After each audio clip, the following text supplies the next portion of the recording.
ట్రూ9 న్యూస్కి స్వాగతం. ఓబ్ కేసు బద్వేలు రూరల్ పోలీస్ స్టేషన్ ఓఎల్ఐజీ ఎస్ఐగా శ్రీకాంత్ బుధవారం బాధ్యతలు చేపట్టారు. తిరుపతి జిల్లా శ్రీ సిటీలో ఎస్ఐగా విధులు నిర్వహిస్తున్న శ్రీకాంత్ సాధారణ బదిలీలో భాగంగా బద్వేలు రూరల్ పోలీస్ స్టేషన్కు బదిలీపై వచ్చారు. గతంలో అట్లూరు బద్వేలు అర్బన్ పోలీస్ స్టేషన్లో ఎస్ఐగా విధులు నిర్వహించారు. ఈ సందర్భంగా ఆయన మాట్లాడుతూ ముందుగా అందరికీ వినాయక చవితి శుభాకాంక్షలను తెలిపారు.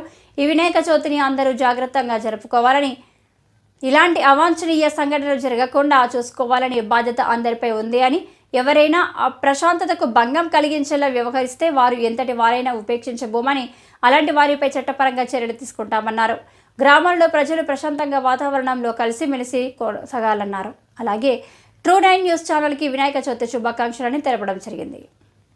గోపురం పోలీస్ స్టేషన్గా ఎస్ఐగా బాధ్యతలు నిర్వర్తించడానికి నాకు ఈ అవకాశం కల్పించిన ఎస్పీ గారికి కృతజ్ఞతలు తెలుపుకుంటూ, తర్వాత గోపురం పోలీస్ స్టేషన్ పరిధిలోని బద్వేలు మండలంలోని గ్రామాలు కానీ గోపురం మండలంలోని గ్రామాలకి రాబోయే వినాయక చవితి సందర్భంగా ముందుగా శుభాకాంక్షలు. తర్వాత వినాయక చవితికి సందర్భంగా మీ గ్రామాల్లో ఎటువంటి అవాంఛనీయ సంఘటనలు జరగకుండా, శాంతి భద్రతలు విఘాతం కలిగించకుండా జరుపుకోవాలని మనస్ఫూర్తిగా కోరుకుంటున్నాను.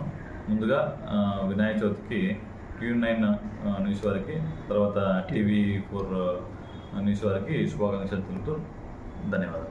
Okay sir. వినాయక చవితి సందర్భంగా గ్రామాల్లో ఎటువంటి అవాంఛనీయ సంఘటనలు జరగకూడదు.